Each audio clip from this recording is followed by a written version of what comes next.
अस्सलाम वालेकुम नाज़रीन, वेलकम टू वर्ल्ड कप हंगामा। मैं हूं आपका मेज़बान अली आरिफ। यकीनी तौर पर क्रिकेट शायकीन काफ़ी पुरजोश हैं क्योंकि वर्ल्ड कप वापस आ गया है और ओडीआई वर्ल्ड कप जिसका इस बार इंडिपेंडेंट मेज़बान हमारा हमसाया मुल्क यानी भारत है, इंडिया है। हाँ, बहुत सारी मुश्किलात हमारी टीम को पेश आई, जिस तरह से वीज़ा इशूज़ थे।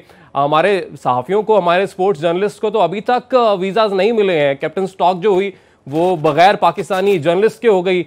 मैनेजमेंट को काफ़ी इश्यूज आए, उनके वीज़ाज में डिले थे, काफ़ी मुश्किलात थी। मगर उसके बाद हमने देखा कि जिस तरीके से जब पाकिस्तानी टीम वहां पर लैंड की हैदराबाद में, जिस तरह से उनका वेलकम किया गया, वार्म वेलकम किया गया, सारी डिस्कशन करेंगे। आज का मैच, सबसे पहला मैच जो है, जो कि 2019 के वर्ल्ड कप के फाइनलिस्ट यानी इंग्लैंड और न्यूजीलैंड के दरमियान हो रहा है।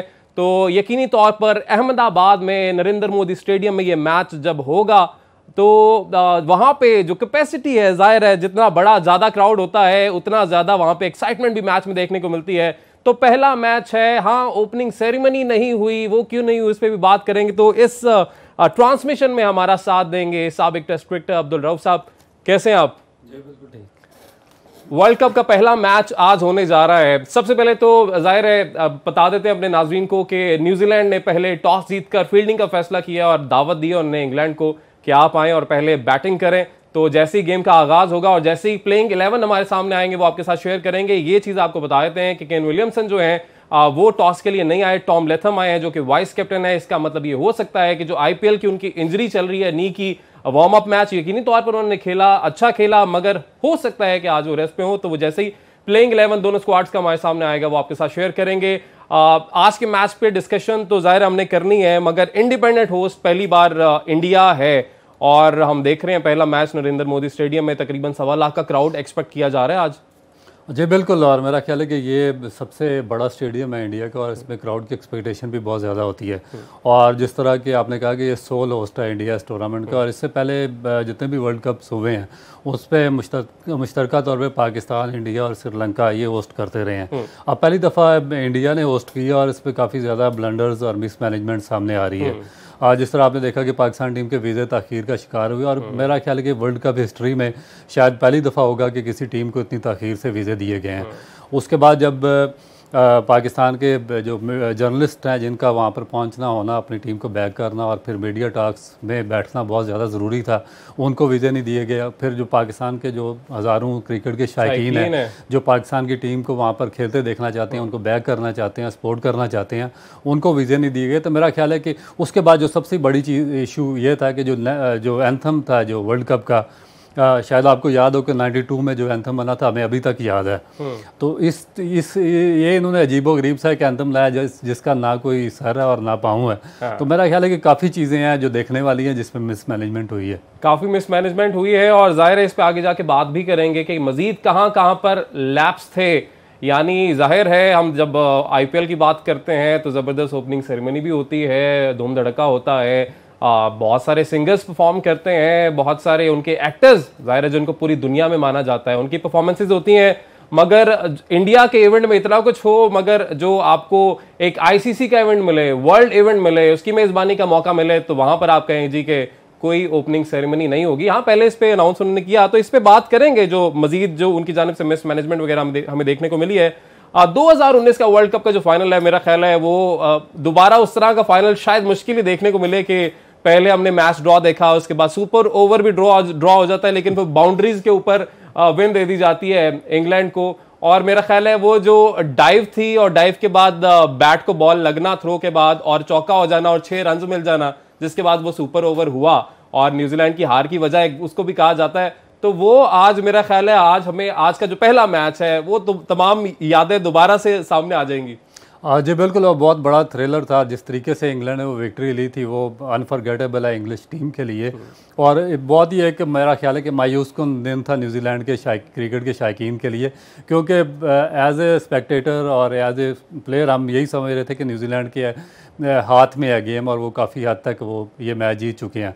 मगर अनफॉर्चुनेटली जिस तरह का इंसिडेंट हुआ और उसके बाद इंग्लैंड जीता, तो मेरा ख्याल है कि अभी तक उनके माइंड में ये चीज़ होगी। और आज ये जो वर्ल्ड कप है 2023 का, ये शुरू भी उसी मैच से हुआ जिसमें न्यूजीलैंड और इंग्लैंड की टीमें इसको ओपन करने जा रही हैं। तो मेरा ख्याल है कि एक बड़ा मैच होगा और जो क्रिकेट के शायकीन ऑल ओवर द ग्लोब उनको एक बड़ा मैच देखने को मिलेगा। आज एक बड़ा मैच देखने को मिलेगा और मेरा ख्याल है यहाँ पे थोड़ी सी नजर हमें डालनी पड़ेगी स्टैट्स के ऊपर भी कि आज तक जो टाकरे हुए हैं न्यूजीलैंड और इंग्लैंड के दरमियान वो कितने हुए हैं। तो वो 95 दफा हमने सामने आए हैं ओडीआई में। और अगर हम विन रेशो की बात करें तो यहाँ पर भी ड्रॉ है, यानी जिस तरह 2019 के वर्ल्ड कप में ड्रॉ हमें देखने को मिला था वैसे ही यहाँ पर भी ड्रॉ है। 44-44 ईच दोनों ने जीते हैं, 3 टाई हुए। लेकिन यहाँ पर मेरा ख्याल है हमें साथ ही साथ जो रीसेंट फॉर्म है दोनों की उस पर भी बात करनी पड़ेगी, क्योंकि जो लास्ट मंथ हमने इन दोनों को आमने सामने देखा उसमें वो सीरीज इंग्लैंड ने अपने नाम की और 3-1 से वो अपने नाम की है, यानी 3 मैचेस इंग्लैंड ने न्यूजीलैंड को हराए हैं। तो रीसेंट फॉर्म पे नजर डालना बहुत जरूरी होता है। और अगर दोनों के लास्ट 5 वनडेज पर नजर डालें तो वहां पर भी हम देखते हैं कि इंग्लैंड का पलड़ा भारी है। 4 मैचेस वो कंसेक्टिवली जीते हैं, उससे पहले एक मैच वो हारे। और अगर यही न्यूजीलैंड की बात की जाए तो 2 मैचेस जीते, 3 मैचेस हारे हैं। तो अगर फॉर्म की बात की जाए तो आपको क्या लगता है किस पर सबकत हासिल है, पलड़ा किसका इस वक्त भारी है? देखिए मेरा ख्याल है कि जो इंग्लैंड की टीम है उसको ओवरऑल जितनी भी टीमें इस टूर्नामेंट में उन सब में सबकत हासिल है, क्योंकि एक तो उनकी बैटिंग बहुत ज़्यादा पावरफुल है। उनके कैप्टन है, उसके बाद मिलान है, जो रूट्स हैं, उसके बाद स्टोक्स हैं, और उसके बाद जो उनकी बॉलिंग लाइन है वो बहुत ही शानदार है, जिसमें वुड है, वोक्स है, और इस तरीके से जो उनके स्पिनर्स हैं मोइन अली और आदिल रशीद हैं वो भी स्पिन विकेटों पे बहुत ही ज़्यादा उन्होंने कामयाबी से बॉलिंग की हुई है। तो ना सिर्फ न्यूजीलैंड के ख़िलाफ़ बल्कि ओवरऑल वर्ल्ड कप में जितनी भी टीमें पार्टिसिपेट कर रही हैं मेरा ख्याल है कि इंग्लैंड को वाज़ेह बरतरी है उन पे। हाँ, जो अगर जो जिस तरह की इंडिया की कंडीशंस हैं, जिन कंडीशंस में वर्ल्ड कप हो रहा है, स्पिन विकेटें हैं, इसमें आप कह सकते हैं कि टूर्नामेंट के अर्ली ऑन कोई भी टीम अपसेट कर सकती है, क्योंकि जो विकेट का बिहेवियर है थोड़ा सा चेंज होता है और जो वेस्टर्न टीमें हैं उनको यहाँ पर आकर खेलने में और एडजस्ट होने में थोड़ा सा टाइम लगता है। तो इसमें आप थोड़ा सा मार्जिन दे सकते हैं, मगर ओवरऑल अगर आप देखें तो इंग्लैंड की टीम बहुत फार बेटर टीम है, फार बेटर टीम है इंग्लैंड की। न्यूजीलैंड की टीम की अगर बात करें, जाहिर है न्यूजीलैंड इंग्लैंड सबके वार्म अप मैचेस तो हुए, मगर इंग्लैंड का उस तरह से वार्म अप मैच जाहिर है बारिश की नज़र हो गया। न्यूजीलैंड ने अपना पूरा मैच खेला। इसको एडवांटेज कहा जाए या डिसएडवांटेज भी कहा जा सकता है कि उन्हें रेस्ट करने का मौका मिला और दूसरी तरफ न्यूजीलैंड को वार्म अप, उनको इंडिया की एनवायरनमेंट में तैयारी करने का मौका मिला अपने वार्म अप मैचेस से। उसको कैसे देख रहे हैं? और उनकी जो परफॉर्मेंस थी खासतौर पर पाकिस्तान के खिलाफ न्यूजीलैंड की, उनकी बैटिंग लाइन की बात करें, उनके बॉलर्स की बात करें, उसको कैसे देख रहे हैं? देखिए जो पाकिस्तान के खिलाफ न्यूजीलैंड ने मैच खेला है उसमें जो उनके बैट्समैन थे उनको बहुत अच्छी प्रैक्टिस मिली है, क्योंकि पाकिस्तान की जो बॉलिंग, पाकिस्तान अपनी फुल स्ट्रेंथ के साथ खेल रहा था और पाकिस्तान की पावरफुल बॉलिंग लाइन है जिसमें शादाब खान भी थे। उसके बाद आपके ये जरा अभी थोड़ा सा मामला जो है ना, ये जो बॉलिंग लाइन वाला पाकिस्तान की, इस पे हमने आगे भी चल के बात करनी, क्योंकि आपने कहा कि बड़ी पावरफुल बॉलिंग लाइन है, लेकिन क्या वाकई इस वक्त जिस बॉलिंग लाइनअप के साथ, जिस स्ट्रेंथ के साथ हम गए हैं टूर्नामेंट के अंदर, एशिया कप के बाद वार्म अप मैचेस में भी हमने सारी सूरत हाल देखी है, तो ये यकीनी तौर पर काफी डिबेटेबल है इस वक्त कि क्या हमारा बॉलिंग अटैक इस वक्त, हमारे पेसर्स की बात कर लें या स्पिनर्स की बात कर लें, वाकई उतना कॉन्फिडेंट है या उस तरह से हमारी स्ट्रेंथ है या नहीं है, उसको हमें देखना पड़ेगा।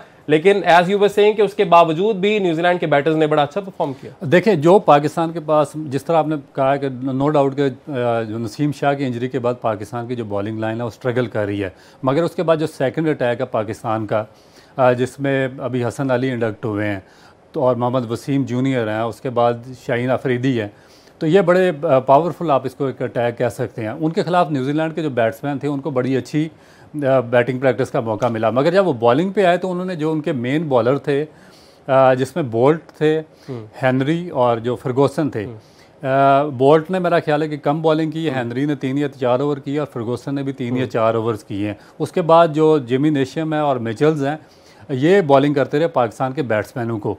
तो इनके जो बॉलर्स हैं उन्होंने उनको मेरा ख्याल है कि थोड़ा सा उन पे जो बर्डन है वो शेयर करने की कोशिश किया, उनको उन्होंने पूरा गो थ्रो नहीं दिया कि वो 10 ओवर्स करें और मुसलसल मैचेस खेलते जाएं, ताकि उन पे वर्कलोड ज़्यादा ना आए और वो जो बड़ा मेगा इवेंट है उससे पहले वो अनफिट ना हो जाए। तो उन्होंने अपने बॉलर्स को सेव किया, मगर उनके बैट्समैनों को इस प्रैक्टिस मैच में बहुत अच्छी प्रैक्टिस मिली है। बैटर्स को यकीनी तौर पर प्रैक्टिस मैच में बड़ी अच्छी प्रैक्टिस करने को मिली है। इंडियन कंडीशंस की अगर बात की जाए तो हमने हमारे खिलाड़ियों को भी ये बात करते देखा है भारत में जाके, कि जब उन्होंने वार्म अप मैचेस खेले, खासतौर पे शादाब खान ने ये बात की कि जो conditions they are very similar to Pakistani conditions. उन्होंने कहा कि ऐसे वहाँ पे हैदराबाद में खेल के ऐसा लग रहा था कि जैसे हम रावलपिंडी में मैच खेल रहे हैं, तो क्या वाकई इतनी सिमिलर कंडीशंस हैं वहाँ पे? जी बिल्कुल, क्योंकि सॉइल ज़्यादातर पाकिस्तान और इंडिया श्रीलंका की एक जैसी है। बाज़ दफ़ा पिचें ऐसी हैं जिस तरह चेन्नई वगैरह की पिच है, तो उसमें जो स्पिनर्स हैं उनको बहुत ज़्यादा एक्स्ट्रा ऑर्डिनरी हेल्प मिलती है। पाकिस्तान में भी बाज़ दफ़ा आप अगर हैदराबाद या कराची वगैरह में चले जाएँ तो वहाँ पे स्पिनर्स को एक्स्ट्रा ऑर्डिनरी हेल्प मिलती है। बाकी अगर जिस तरह हैदराबाद में वो मैच खेल रहे थे और उन्होंने कहा कि हमें सिमिलर पिंडी की पिच की मुशाबत आई है, वो इस वजह से कि आपको याद होगा कि पाकिस्तान और इंग्लैंड का जो टेस्ट मैच रावलपिंडी में खेला गया, जिसमें आईसीसी ने पाकिस्तान की जो पिच है उसको गैर मेयारी करार दिया था और पॉइंट्स घटे थे, वो बिल्कुल एक रोड थी जिसपे 600-700 रन इंग्लैंड ने करके 6 विकेटों पे इनिंग डिक्लेयर कर दी थी। बिल्कुल। तो ये जो जिस पिच पे ये शादाब जिसकी बात कर रहे हैं, इस पे भी इसी तरह जो हाई स्कोर मैच हुआ है, हाई स्कोर मैच हुआ है, बॉलर्स के लिए बिल्कुल कहा यही जा रहा है कि इसके अलावा भी जो दीगर पिचेस भी है इंडिया की, वहां पे भी हमें हाई स्कोरिंग गेम्स देखने को मिलेंगी। आज की इस ट्रांसमिशन में, जो कि ऑब्वियसली प्री के बाद पोस्ट भी होगी, मैच के बाद भी ट्रांसमिशन होगी, बहुत कुछ हमने डिस्कस करना है। पाकिस्तान टीम की बात करनी है, बाबर आजम की बात करनी है, मगर अभी एक ब्रेक लेनी है। वेलकम बैक नाजरीन, एक बार फिर से आपका वर्ल्ड कप हंगामे में खुशामदीद कहते हैं। हमारे साथ हमारे पैनल में मौजूद हैं साबिक टेस्ट क्रिकेटर अब्दुल रऊफ साहब। हम बात कर रहे थे कि हम वापस जब आएंगे तो हम बात करेंगे बाबर आजम की, और बाबर आजम की बात करना ज़रूरी इसलिए भी है कि जो जर्नी है ना, देखिए हमें बहुत सारी तनकीद भी बाबर आजम पे देखने को मिलती है पाकिस्तानी साफियों की जानिब से, बट जर्नी की बात करना यहाँ पे बहुत ज़रूरी है। From a ball picker to under 19 में सिलेक्शन, फिर कैप्टनसी, फिर पाकिस्तानी नेशनल स्क्वाड में सिलेक्शन, और उसके बाद ऑल 3 फॉर्मेट्स की कैप्टनसी। आपको रन मशीन का लक़ब दिया गया, उसके बाद आपने अपने आप को प्रूव किया, फिर आपको तीनों फॉर्मेट्स पे कैप्टनसी मिलती है। Now you are leading your team, you are representing your team as the number 1 ODI batsman in India, in Indian soil. तो यकीनी तौर पर ये कोई छोटी चीज़ नहीं है। और वेलकम की बात कर लेते हैं। हमने पहले थोड़ी सी डिस्कशन की, आगे जाके भी करेंगे कि लैप्सेस काफ़ी थे इंडिया की मैनेजमेंट की तरफ से, BCCI की तरफ से, इंडियन गवर्नमेंट की तरफ से, और वो क्यों ना हो, हमेशा से चलता आया है। मगर जो रिस्पॉन्स हमें देखने को मिला है भारतीय क्रिकेट शायकीन की तरफ से, दैट वाज आउटस्टैंडिंग। और हमारे कप्तान, जब कल कैप्टन स्टॉक हुई है, क्योंकि ओपनिंग सेरेमनी तो हुई नहीं, तो वही मेन इवेंट कंसिडर होगा, तो वहाँ पे जो बाबर आजम ने गुफ्तगू की, उन्होंने कहा कि जिस तरह का रिस्पांस हमें यहाँ पे मिला है, हम ये एक्सपेक्ट ही नहीं कर रहे थे। और यकीनी तौर पर बेतहाशा शायकीन हमें, जब वार्म अप मैच हुआ, पहले वार्म अप मैच में तो क्राउड नहीं था, दूसरे वार्म अप मैच में जो ऑस्ट्रेलिया के खिलाफ था, वहाँ पे आए क्रिकेट शायकीन, और दैट वाज सरप्राइजिंग कि वो तमाम तर जिन्होंने भारतीय तिरंगे, भारतीय परचम थामे हुए थे, वो बाबर आजम की आवाज़ें लगा रहे थे। बाबर आजम की हर शॉट पे वो नारे लगाते थे, बाबर बाबर। और जब बाद में उनसे गुफ्तगू की गई, तो मैं चाहूँगा कि जो क्रिकेट शायकीन वहाँ पे स्टेडियम के बाहर मौजूद थे, और वो बाबर आजम के किस तरह के मद्दाह हैं, जो भारतीय हैं, तो मैं चाहूँगा कि हमारे जो प्रोड्यूसर साहब हैं, हमारे नाज़रीन को दिखा दें उनका कहना क्या है बाबर के बारे में। तो 90 रन्स नॉट आउट थे और रिटायर्ड हर्ट हुए, क्योंकि ज़ाहिर है वार्म अप मैच जो होता है उसका मकसद ये नहीं होता कि एक ही बंदा आके खेलता रहे। उन्होंने देखा कि मेरी फॉर्म अच्छी है, उन्होंने कहा बाकियों को मौका मिलना चाहिए, इनकी ज़रा प्रैक्टिस हो जाए, तो इसलिए वो 90 वापस चले गए। और इस चीज़ को इंडियन फैंस जो हैं बाबर के, उन्होंने भी अप्रिशिएट किया है। तो बाबर आजम की जर्नी जो है और जिस तरह से लीड कर रहे हैं, कैसे देख रहे हैं आप? देखिए, मेरा ख्याल है कि इस वक्त is one of the finest batsman in the world cricket, और is role model of million of youngsters all across the borders. बिल्कुल। तो इसी वजह से आप देखें कि बाबर आजम चाहे इंडिया में जाएँ, चाहे इंग्लैंड में जाएँ, चाहे कहीं भी जाएँ, उनके हज़ारों शायकीन वहाँ पर आ जाते हैं और उनका खेल देखने की कोशिश करते हैं। और स्पेशली ये अगर इंडिया में पाकिस्तान की टीम जब भी गई है, तो उनको बड़ा वार्म वेलकम वहाँ के शायकीन की जानिब से मिला है। हाँ। और पाकिस्तान की स्पेशली फजल महमूद से लेकर इमरान खान, जावेद मियांदाद और अब बाबर आजम तक एक बड़ी हिस्ट्री है सुपरस्टार्स की, बिल्कुल, जिनको ऑल अक्रॉस द बॉर्डर्स और अक्रॉस द बोर्ड उनको बहुत बड़ी पजीराई मिलती है। और वही पजीराई अब हम बाबर आजम के लिए देखते हैं, स्पेशली इंडिया में। That was very surprising. साथ ही साथ क्योंकि हमें आज के मैच को भी डिस्कस करना है, बाबर पे तो बात चलती रहेगी, पाकिस्तानी स्क्वाड पे बात चलती रहेगी, तो लेकिन आज का पहला मैच जो इंग्लैंड न्यूजीलैंड के दरमियान, तो आपको मैं बता दूं कि इस वक्त क्रीज के ऊपर मौजूद हैं, खेलने आ चुके हैं। पहला ओवर जो है वो खत्म भी हो गया है। ट्रेंट बोल्ट का पहला ओवर था। डेविड मलान और जॉनी बेस्टो जो है, इन्होंने ये पहले ओपनर्स आए हैं। और आपको ये भी बता दें कि स्क्वाड के अंदर जो न्यूजीलैंड का स्क्वाड है, क्योंकि टॉम लेथम इसको लीड कर रहे हैं, केन विलियमसन जिनकी नी के लिगमेंट का थोड़ा इशू है, वार्म अप मैच में थे, मगर आज के पहले मैच के स्क्वाड में वो नहीं है। साथ ही साथ बेन स्टोक्स इंग्लैंड की तरफ से, उनका भी थोड़ा हिप का इशू है, तो वो भी आज के स्क्वाड में इंग्लैंड की तरफ से नहीं खेलेंगे। तो ये तो हो गए कि मैच जो है वो जारी है, 12 स्कोर 1 ओवर में हो गया है। साथ साथ इस हवाले से भी अपडेट करते रहेंगे, पोस्ट मैच में भी इस पर बात करेंगे। लेकिन सर, कवर ड्राइव की जब बात होती है तो ज़हन में क्या आता है सबसे पहले? बिल्कुल बाबर आजम का नाम आता है, और ये मुझसे नहीं, आप पूरी दुनिया के किसी भी स्पेक्टेटर से पूछे क्रिकेट तो फिर ऐसे ही करते हैं, तो वो बाबर आजम फिर ऐसे ही करते हैं, क्योंकि आईसीसी की जो मीडिया टीम है उनकी जानिब से भी पूछा गया है प्लेयर से कि जब आप सुनते हैं कवर ड्राइव, अब आपके सामने कवर ड्राइव का लफ्ज़ लिया जाता है, बोला जाता है, तो आपके जहन में क्या आता है? तो इसमें सिर्फ पाकिस्तानी प्लेयर्स नहीं थे, इनमें ऑसिस भी शामिल थे, और उनका बाबर आजम के हवाले से क्या कहना है। और इसके अलावा एक अलग से भी कुछ वीडियोस जारी की गई हैं, उनमें तकरीबन हर खिलाड़ी ने बाबर आजम की तारीफ़ की है। ज़ाहिर है नंबर 1 ओडीआई बैटर है, तो तारीफ़ क्यों ना हो, बनती है। लेकिन साथ ही साथ ज़ाहिर है जब हम स्क्वाड को भी डिस्कस करते हैं, पूरे पाकिस्तानी स्क्वाड के जब हम डिस्कस करने पे आएंगे, तो फिर ज़ाहिर है कुछ वहाँ पे हमें अच्छी चीज़ें भी नज़र आएंगी, कुछ खामियां भी हैं जिनको आइडेंटिफाई करना बहुत ज़रूरी होता है।